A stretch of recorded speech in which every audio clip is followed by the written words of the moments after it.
Ladies and gentlemen, it is time for another weekly episodic adventure in the Ocho and Ortiz Disney podcast. What are we talking about this week? Stay tuned and find out. Let's get this thing going.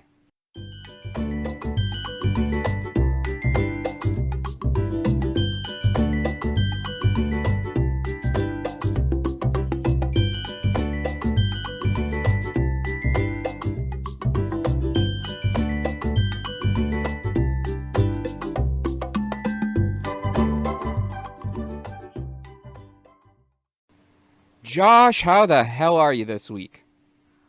Like we said before, I'm alive. You are alive. This is actually our Got a headache. This is actually our second attempt at doing episode 8.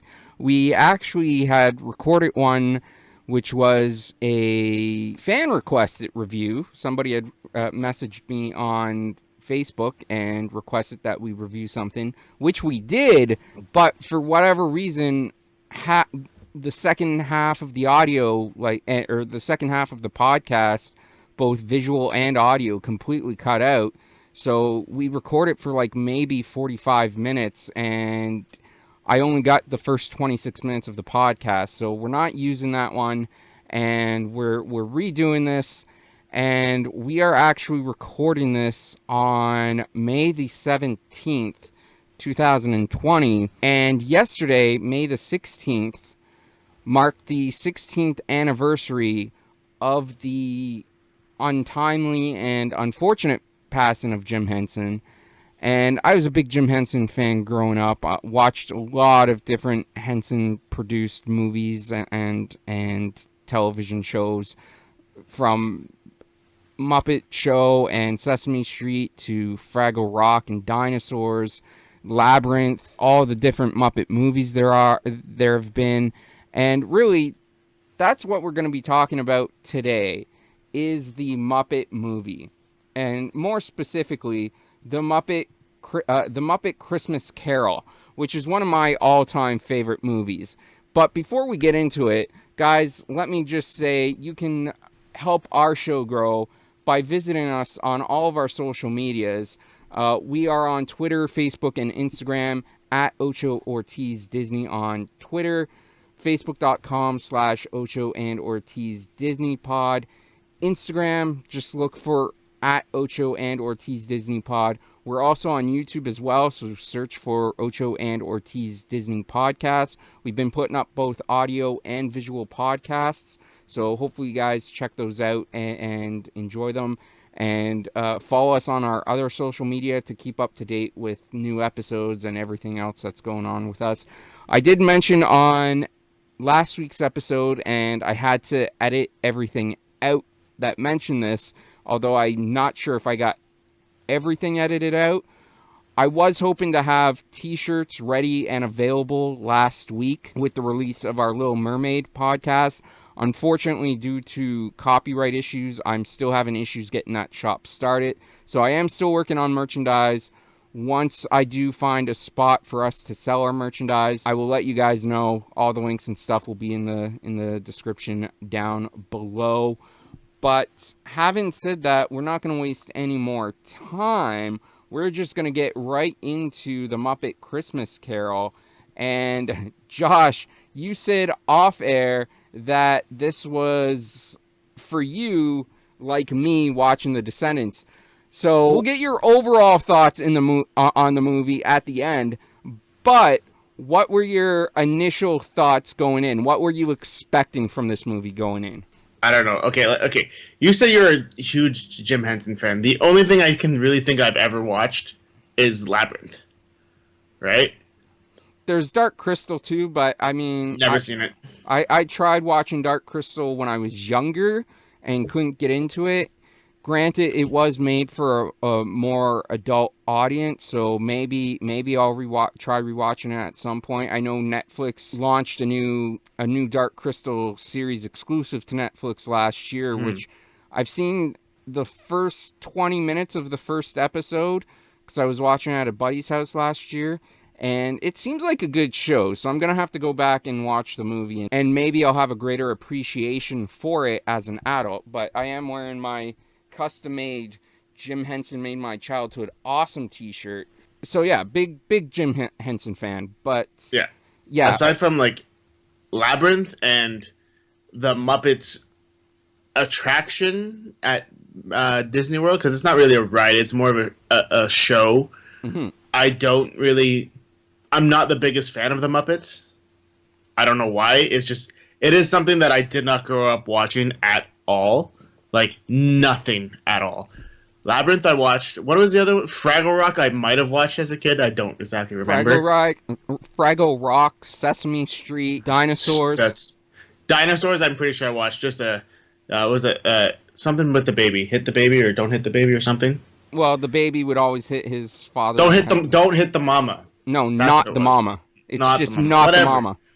No, now I'm mixing up that and South Park. Don't kick the baby. Don't kick the baby.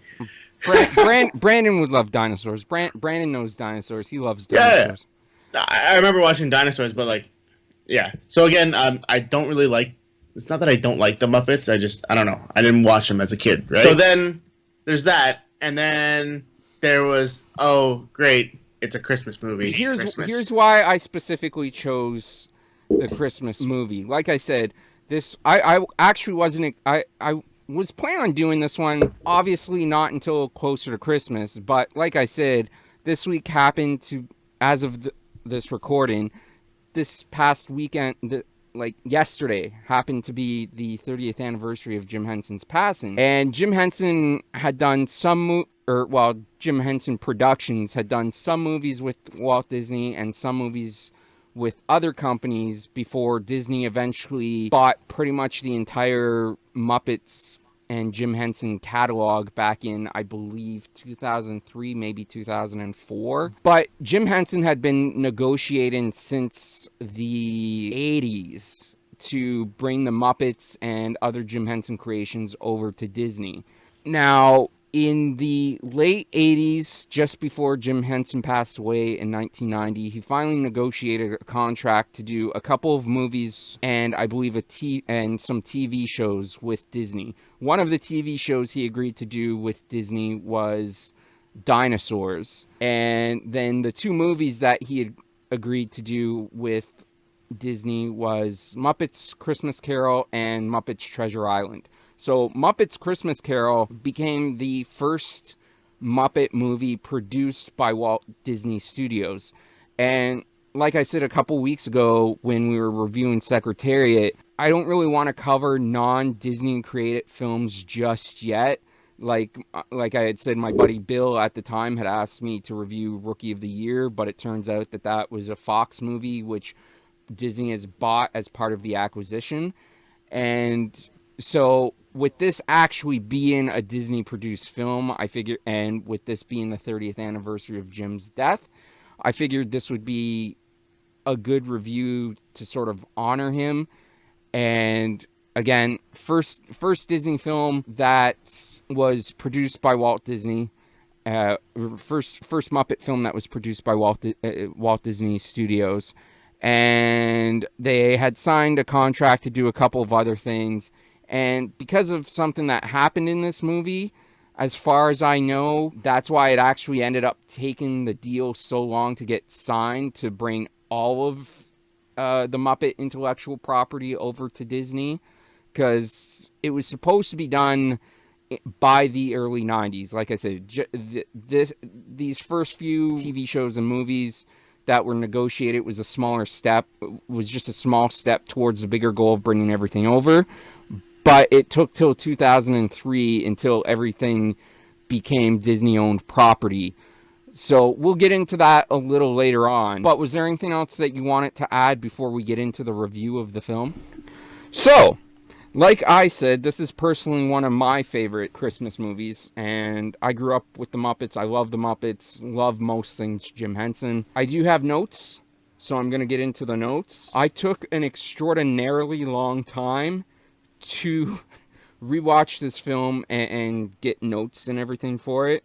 It's actually a short film. It's only about 90 minutes. But so The opening scene, we get an establishing shot of the streets of London, because London is where a Christmas Carol takes place. That's where the story originally written by Charles Dickens takes place.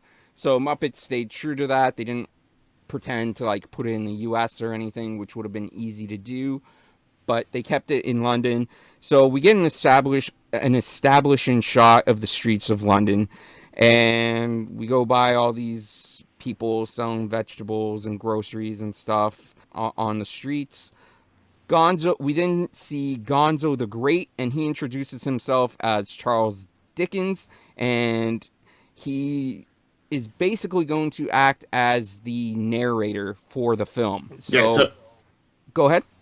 I was just gonna say, him and fucking Rizzo are like the best part of this fucking movie. Rizzo the Rat, yeah. Yeah, him and Rizzo are the best part. Rizzo specifically, and then Gonzo's just little quirks at him are like the best. Are the best part of this whole fucking movie. The fact that one point where he calls him a fucking idiot, awesome. Well, he doesn't use the word fucking because it is a family and Muppet film, but he does call him an idiot, which we'll get into in just a sec. Okay, so again, Gonzo is basically going to act as the narrator of the film. Him and Rizzo the Rat are basically going to be the narrator / comedy relief for the film. And Rizzo asks why Gonzo gets to tell the story of A Christmas Carol, and Gonzo says it's because he knows the story like the back of his hand. And this is where we start to get some of the back and forth banter between Rizzo and Gonzo. Rizzo says, well, if you know the story like the back of your hand, prove it. And then in typical Muppet fashion, Gonzo takes that literally, and instead of telling the story, he starts to describe the back of his hand to Rizzo. So that's the start of their little comedy back and forth banter. Gonzo then starts off the story like the story starts off by saying that the Marleys were dead to begin with. Now, in this movie, they use Marleys plural. In the actual story, there was only one Marley, Jacob. In this movie, there's two. There's Jacob and Robert Marley. We'll get to that in a little bit. So he says that the Marleys were dead to begin with. And then he talks about their business partner, Ebenezer Scrooge. And then as Gonzo mentions Ebenezer Scrooge, we then see him enter the film, and the people of London serenade him with a not-so-flattering song about what a horrible person he happens to be. Not that Scrooge actually cares, because he's Scrooge, so he just kind of walks by and ignores everyone, because Scrooge doesn't give a fuck. And Scrooge in this film is played by Michael Caine, and he does such a fabulous job. I was on IMDb earlier, and in the trivia section, and I don't know how accurate this is, so take it with a grain of salt, because IMDb trivia is like Wikipedia. It's edited by the users. But allegedly, Michael Caine says this is one of his favorite roles that he's performed. So there's no source citing that, so I don't know how accurate that is. But again, that was in the IMDb trivia section. So after the song finishes, after the song about how awful a person Scrooge is finishes, we then get to Scrooge's office, and Gonzo and Rizzo get stuck outside, and Rizzo comments about what a filthy city London is, because they can't see into the office to see what's going on, because the windows are so dirty and filthy with like dust and grime and everything. So Gonzo picks up Rizzo and just uses him like a cloth to wipe off the window. Oh yeah.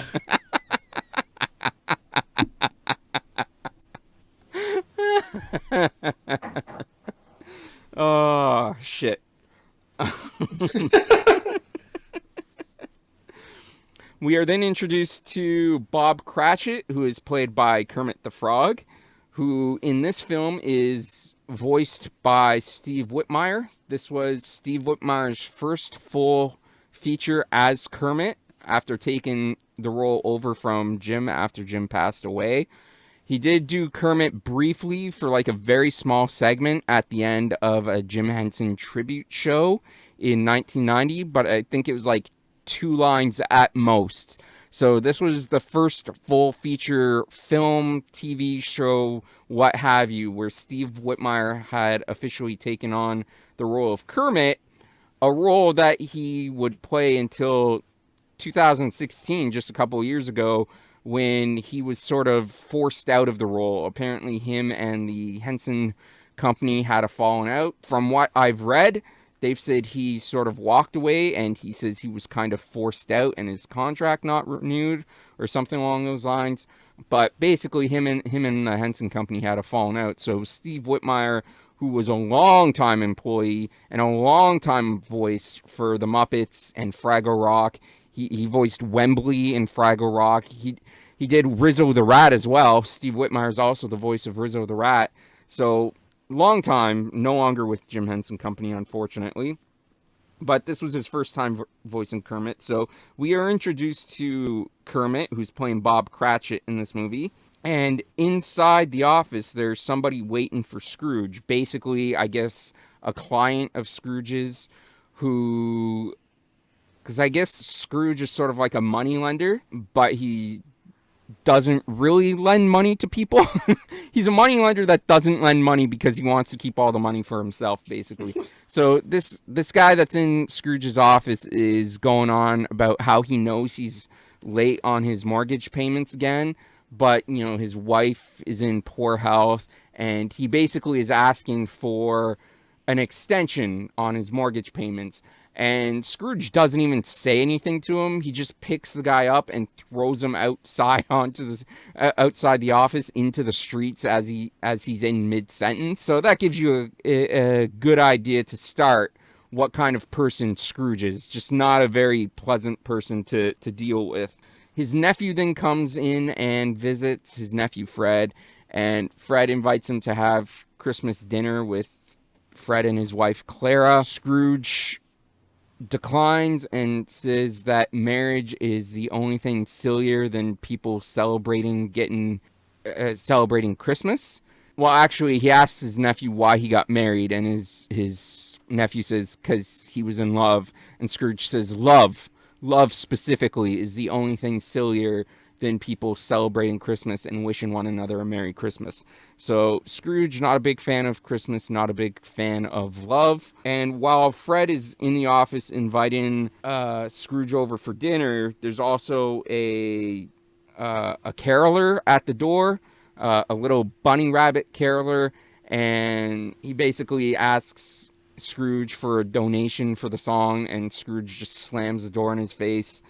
And also, while Fred is there, a couple of charity collectors come by and ask Scrooge for a donation to their charity. And Fred makes a donation, but Ebenezer Scrooge refuses to make a donation, basically saying that, you know, he doesn't care if people can't afford things, then they can, like, live out in the streets, basically. But he's just, like, really, really rude to these charity collector guys. But Fred makes his donation, and Fred leaves. And basically, Scrooge yells at the charity collectors until they just leave the office. Yeah, it's Beaker, though. Beaker's, like, the one character I actually like. Beaker and Benson Honeydew as the charity is that his collectors. Name? I have no idea what the guy's name is. All I know is Beaker. Of course, Beaker just doesn't talk. He just does his little noises throughout the whole thing.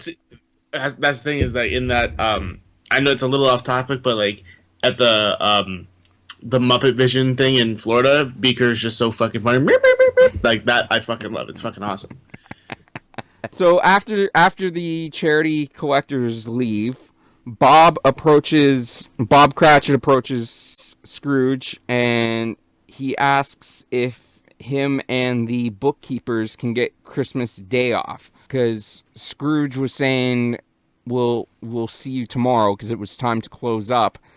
So Scrooge tells Bob he'll see him tomorrow, and that's when Bob's basically like, well, tomorrow's Christmas, and asks for the day off. And he pleads his case quite logically, too. He says every other business is going to be closed on Christmas Day, so there's no point in Scrooge's office being open because with the other businesses being closed, there's no other businesses to do business with. So Scrooge actually sees the logic in this and says that it's a poor excuse for asking for a day off, but because Scrooge seems to be the only person in town that seems to know it, he gives Bob and the bookkeepers the day off. But he tells them to be in all the earlier the next morning. We then have Kermit and the bookkeepers singing a little song as they close up the office and then walk home. We also see the penguins skating party, so there's penguins on ice skating outside during this little musical number. We then see Gonzo and Rizzo pull up outside of Scrooge's house in a horse-drawn carriage, and this is where we see Scrooge's first sort of scare of the movie, where his doorknob turns into the ghost of Jacob Marley, his old business partner. And Scrooge is sort of taken aback by this. He sort of falls back a little bit into the snow, but he collects himself, he composes himself, and then he goes inside. We get more great comedy interactions between Rizzo and Gonzo as they're sort of narrating the story and providing some comic relief. We then see more scenes of Scrooge inside his house getting scared and sort of trying to keep himself calm. There's a scene where he gets scared by his house coat because he sees it out of the corner of his eyes and he thinks it's something moving, so he just beats the crap out of it until he realizes that it's his dressing gown and everything's okay. We then see him, I guess, in what would be at the time his living room, sort of having a late night snack. And that's where he's visited by two ghosts, the ghosts of Robert and Jacob Marley, played by Statler and Waldorf, the two old guys that always heckle Fozzie Bear from the balcony. So they're playing the ghosts of Robert and Jacob Marley in this film. And they sing a song to him. It's the Muppets, so it's sort of it's really a music. There's lots of songs. So it's really a musical Christmas movie. So Jacob and Robert sing a song, and they basically, in the song, warn him that he's going to be visited by three spirits throughout the night, and these spirits are basically going to serve as a warning about him needing to change his ways. Otherwise, in the afterlife, he's going to end up like them, bound by all these chains and just having a hard afterlife because they were such terrible people while they were alive. So this is them serving as a warning that Scrooge needs to be visited by these ghosts so he can change his ways if he wants to avoid a terrible afterlife. We then get more scenes of Rizzo and Gonzo outside. One of the scenes being where Gonzo calls him an idiot, because throughout these scenes we see Rizzo eating a bag of jelly beans. So anyways, at one point they're trying to hop over this like huge gate, and you see Rizzo at the top, and Rizzo just like, he's like praying for himself because he thinks he's gonna die from this jump. And then he lands in the snow, and he realizes that he left his bag of jelly beans on the other side of the gate. So he just crawls through the bars of the gate and then crawls back through the bars. And that's when Gonzo looks at him and asks, you can fit through those bars? And Rizzo's like, yeah. And Gonzo's like, you're such an idiot. Because he could have just gone through the bars to begin with instead of jumping from the very top of the gate. Yeah, see, that's where I laughed, because that was funny. Because he's an idiot. He is, but Rizzo's also amazing. So then the ghost of Christmas Past appears to Scrooge, and the ghost takes Scrooge back in time, obviously, to his school days. And Scrooge gets taken inside his old classroom, where he sees a younger version of himself. And it's here where we learn that Scrooge was often alone at Christmas time. It's mentioned that he was often alone at Christmas time. It wasn't mentioned why. My guess is he was probably an orphan and didn't have a home to go to. That's my presumption, but it's never really mentioned as to why he's alone. And you can see older Scrooge sort of heartbroken by this scene, but he tries to play it off. he tries to justify it, and it tries to explain that he enjoyed being alone because it gave him more time for studying and reading while everybody else was off enjoying Christmas with their families. So we then see Scrooge age and grow throughout his school years, and then we see Scrooge graduating as his headmaster, played by Sam the Eagle, talks to him about his apprenticeship, which he has just landed in London. We then fast forward and see Scrooge as a young adult at, I guess it's a Christmas party for the business that he's working at the time, hosted by his boss Fozzie, obviously played by Fozzie the Bear. The Marley brothers are both there doing their shtick of heckling Fozzie from the balcony of the Christmas party. So the Marley brothers are heckling Fozzie Bear from the balcony. We then see a young adult Scrooge coming up to Fozzie, approaching Fozzie. Well, I guess I should call him Fozzie because that was the name of the character, Fozzie. So Scrooge approaches Fozzie, and he basically wants to discuss the expenses for this Christmas party. He's telling him that the expenses for this Christmas party are costing the company a lot of money, and Fozzie basically tells him, don't mind the finances, go and enjoy the party. We then go to a scene of Scrooge at the party meeting Belle for the first time, and the ghost turns to old Scrooge and basically says, this isn't the first time, or this isn't the only Christmas that you would have with this lady Belle. We then and Scrooge does not want to see the other Christmas that he's had with Belle. So we fast forward a couple years, and it's Ebenezer and Belle in a park, and Belle is basically discussing the fact that, you know, they've been engaged to be married for over a year, and Scrooge keeps putting off the wedding. And Scrooge is basically saying, well, that's because, you know, he's trying to work more to save up more money for the wedding and to provide for Belle.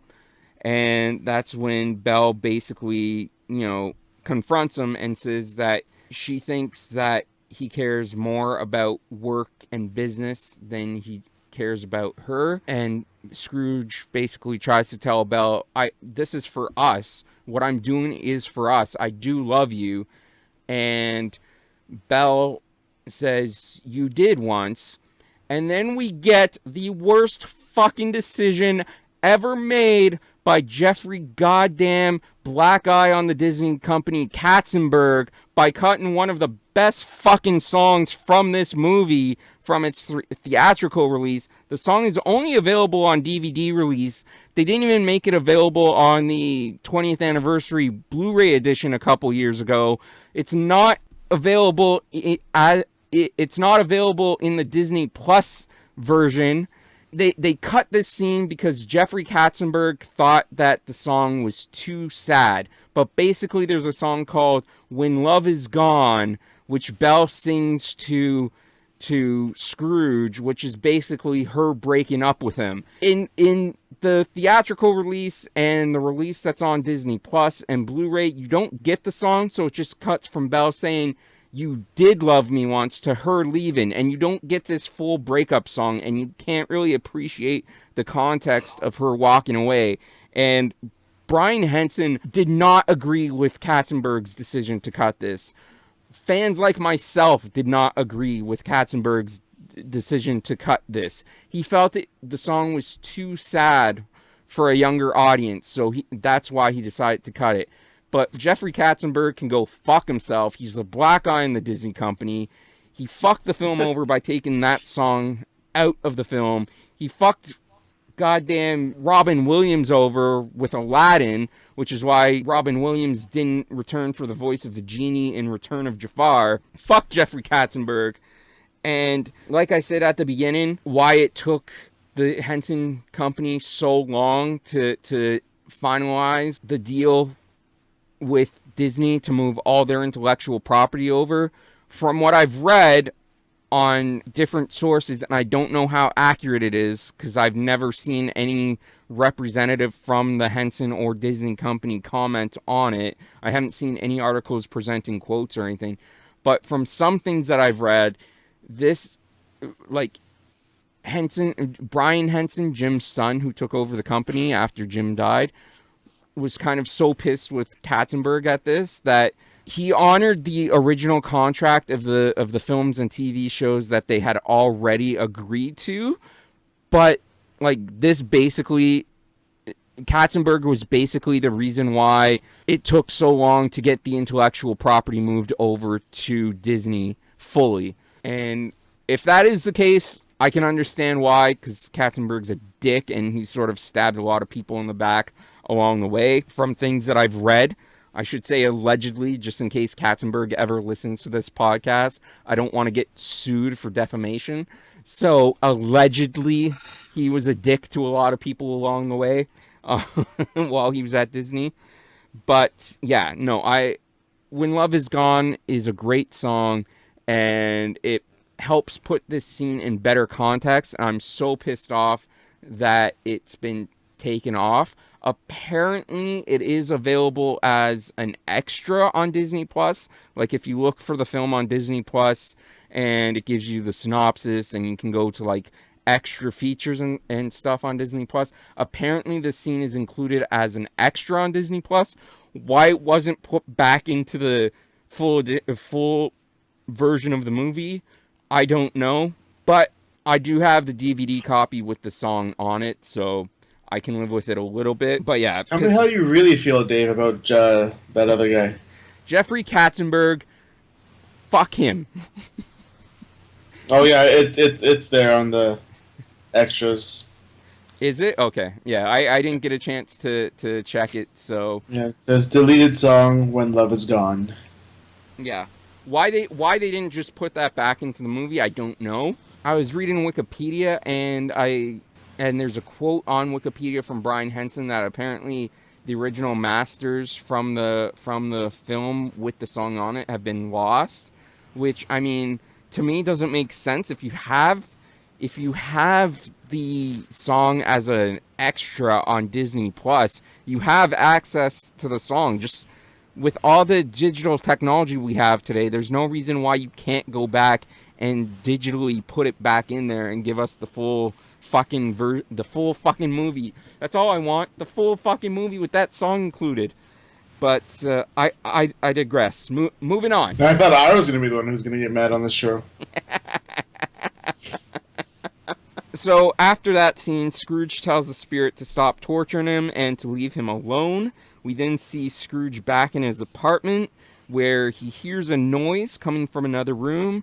Scrooge enters that other room, and it's the Ghost of Christmas Present. And the Ghost of Christmas Present basically invites him in, tells him to come and get to know him better. And the Ghost of Christmas Present is just a very large, jovial, fun-loving spirit, and he's chowing down on quite a lot of food when Scrooge enters the room. They have a little bit of conversation back and forth, and the spirit asks Scrooge if Scrooge has ever noticed that everything seems to be better at Christmas time. And Scrooge replies with, he's never really understood Christmas. And the ghost says, by the time we're through, you will understand. The ghost then takes Scrooge on a walk around town on Christmas morning, shows him everybody from rich to poor celebrating Christmas and just being merry and having a good time. Scrooge sort of gets invigorated by the Christmas spirit, and he starts to feel a little bit happier. He's going with it. He asks the spirit to show him the houses of friends and family to see what they're up to on Christmas Day. So the Ghost of Christmas Present takes Scrooge to his nephew's house. Obviously, no one can see Scrooge because basically it's like, it's not actually happening. It's what would be happening in the present if Scrooge doesn't change his ways. So no one can see Scrooge or the ghost, so he's just there. And they're playing, and Fred and Clara and the guests that they have over for Christmas dinner are playing games, and they're basically all ripping Scrooge to shreds. Like, the game is centered around making fun of Scrooge, basically. And Scrooge basically seems shocked by this. I don't know why he would be shocked. He's pretty much been a dick to everybody in town, so I don't understand why he would be shocked that people are mocking him. So the Ghost of Christmas Present basically sees Scrooge looking, sad about the whole situation. So he takes him to another house in the poor part of London. And it turns out that it's the house of Bob Cratchit and his family.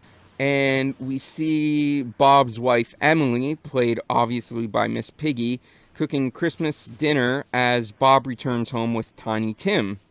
And we see how sick Tiny Tim actually is.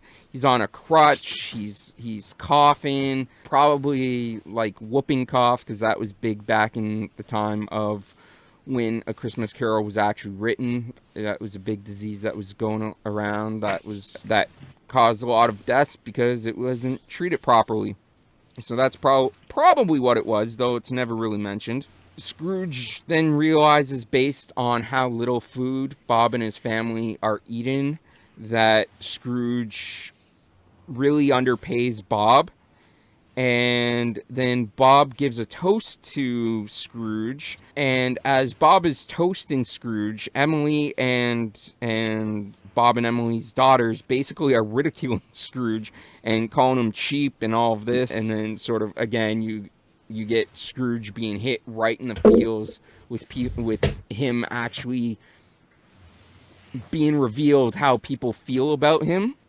Right in the feels. Right in the feels. It's like a kick in the dick. So Emily and the daughters are criticizing Scrooge, and basically that's when Tiny Tim interrupts and says the line, "God blesses everyone." And Scrooge turns to the spirit and asks if Tiny Tim will live, and the spirit says that he does not know the future, but basically the outcome does not look like, if Bob's situation doesn't change, then the outcome doesn't look good. We then get the Ghost of Christmas Present leading Scrooge to a graveyard where he sort of just evaporates. And that's when Scrooge is confronted by the Ghost of Christmas Yet to Come. And we are showing, so the Ghost of Christmas Yet to Come is basically showing Scrooge the future. He's leading him back through the streets of London again. But this time, instead of people being jovial about it being Christmas, we see a bunch of people being happy that somebody has died. And we get people, we then get the Ghost of Christmas Future, or Ghost of Christmas Yet to Come, lead Scrooge into this building, or like this cave sort of thing, and we see a bunch of people selling off personal belongings of the person who had just died. And we're not told who it is, but the audience can obviously make the connection that it's Scrooge himself that has died.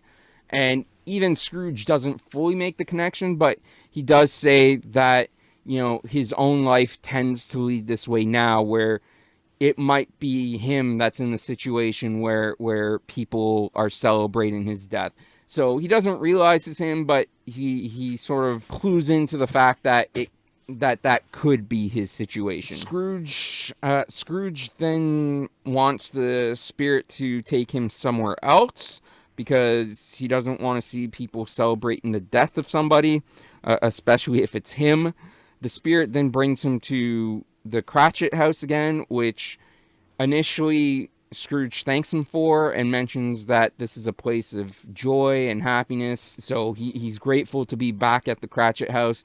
But then he soon realizes that there's no singing, there's no laughter, there's no joy coming from the Cratchit household. And we then see Bob Cratchit coming home from the cemetery, and we learn that Tiny Tim has passed away. And Scrooge asks the spirit if there's a Christmas that must bring about this sad scene. And the spirit says nothing, because it's the ghost of Christmas future, and the future has no voice because it hasn't been written yet. So the spirit then takes Scrooge to a cemetery again, takes him back to the cemetery, I should say, because that's where they started off, and he points Scrooge to a tombstone, and Scrooge goes over and discovers that it's his tombstone, and he realizes that he was the one whose death people were probably celebrating. Scrooge then pleads with the spirit to not let this be his future, and he's basically on his hands and knees begging and sobbing into the spirit's cloak, and he then wakes up in his bed sobbing into his blankets, and he realizes that the hauntings are done, and he goes to the window, and he opens the window, and he sees the little bunny caroler from the day before at his office. He sees him outside of his window, and he asks what day it is. The caroler tells him it's Christmas Day. He then throws a bunch of money at the caroler and tells him to go buy him the prize turkey that's in the local shop window. Scrooge then dresses up and goes outside, and once he's outside, he runs into the charity collectors from the day before, and he pledges to make a donation to them. The amount is not disclosed, though based on their reactions and what they say, it's a very generous offer.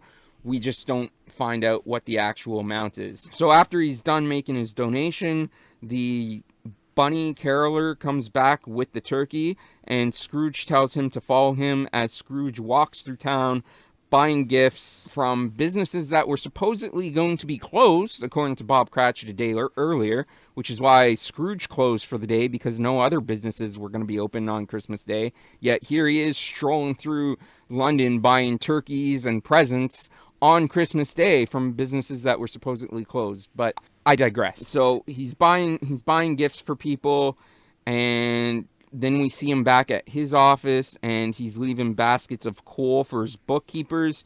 Basically, this is his goodwill gesture for the bookkeepers because they need coal for the fire in the office to keep them warm because it's so cold in the office. So normally lumps of coal are a bad thing, but in this case, they're actually a good present for his bookkeepers. He then stops by the house of his nephew Fred and gives presents to both Fred and Clara.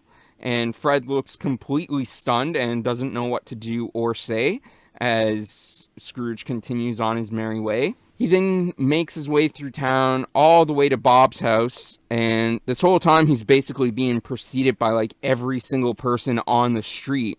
And so he tells them to go hide while he knocks on Bob Cratchit's door. And Bob answers the door quite timidly, and Scrooge asks Bob why he was not at work like they discussed. So basically Scrooge is still pretending to be a dick right now, and Bob says, well, they did discuss it and he gave him the day off, and he's sort of stammering and muttering his words, and that's when his wife Emily comes to the door and says she's going to give Scrooge a piece of her mind, and she starts laying into Scrooge, and that's when Scrooge tells Bob that he's going to raise his salary and pay off his mortgage. And then everyone comes inside, and they have a nice, large Christmas dinner. And Charles Dickens, a.k.a. Gonzo, lets us know that in the end, Tiny Tim did not die. So Scrooge gets his redemption, Tiny Tim lives, everything works out for the best. I love this movie, personally. I know what I'm going to rate this movie, but Josh, what were your thoughts on A Muppet's Christmas Carol, and what rating are you going to give it? I mean, I don't know. It was like Rizzo and Gonzo made the movie, and they were in it not most of it, but they were in it at most scenes. It was okay. I don't know, a solid 4. Wow. Even I gave The Descents a better review. Wow, such a dick move, Josh. I told you, I don't know. I literally checked out the last half of that movie. I'm going to double your rating, and I'm going to give The Muppets Christmas Carol an 8 for the full-length movie, with When Love Is Gone included. For the cutback movie, with the cut scene, thanks to Jeffrey Katzenberg, that's a 7, but I'm gonna give it as a full movie, so I'm gonna give it an 8 because I know how the movie is supposed to be presented. So it's gonna be an 8 for me. That's that's your highest rating on this podcast so far? It is the highest rating that I've given out so far. We've had a couple of 7s. National Treasure was a 7. Little Mermaid was a 7. But we are at 56 minutes. I was not expecting to go that long. But here we are at 56 minutes, so we are going to wrap things up. Again, guys, as always, please feel free to follow us on social media. Give us a like, give us a follow. If you helped retweet or share our stuff, that would be greatly appreciated. We know it's difficult times for everybody. You know, people can't afford a lot of things right now, so we're not asking for any sort of money donations. But sharing this is literally free. All it takes is a click of a button. So you would be helping us out greatly if you shared this, retweeted it, whatever. Leave comments. Let us know what you think of the show, what you like, what you don't like. And our social medias, like I said at the top of the show, Twitter, at Ocho Ortiz Disney. Facebook, facebook.com/Ocho and Ortiz Disney Pod. Instagram at Ocho and Ortiz Disney Pod. And we are available on most major podcasting platforms. We are available on Stitcher, Spotify, Apple Podcasts, Google Play, and our main source of uploading is Podbean, Ocho and Ortiz Disney Podcast.podbean.com. So please subscribe to us on there as well. And of course, our YouTube channel, just search for Ocho and Ortiz Disney Podcast on YouTube. We put the audio podcasts up there. We put the video podcasts up there as well. Josh, before we go, any final words? Thank you for listening. Everything's going to be happening soon, I'm hoping. Looks like Disney might be reopening soon. Stuff's going on. I'm keeping very close tabs on what's happening in the States. Thank you. And as always, guys, whether you're listening to this in the morning, the afternoon, the evening, whatever time of day it is, where you are, when you're listening, we thank you for listening. We appreciate you listening, and we'll talk to you soon. Bye-bye.